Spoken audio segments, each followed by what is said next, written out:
Nangunan Eastern Samar State University Borongan Campus como top performing school habugos nga nasod para ang April 2026 Midwives Licensure Examination kataliwan makakuha 100% institutional passing rate.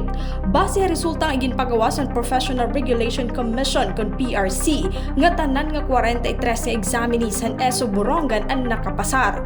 Tungod hini nakuha ang universidad ang numero 1 nga pwesto ha kategoryahan mga eskwelahan nga may ada 30 o sobra pang examinees nga may ada diri mahabubo ha 80% nga passing rate.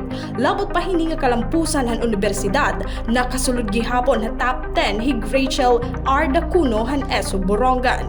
Ini nga mga kalampusan ay nagsiserbi nga ebidensya han di kalidad nga programa han universidad ha midwifery education. Sumalahan komunidad han ESO ang kadaugan ni Dacuno nga tanan nga bag-o nga mga midwife in resulta han ka maduruto han mga magturutdo ngan dedikasyon han mga estudyante ha ira pag-aram.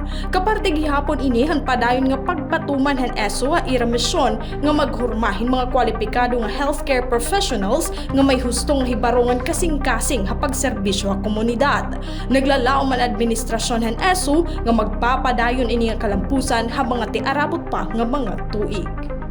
Ikang Syudad Borongan, Heidi Opada, Eastern Samar News Service.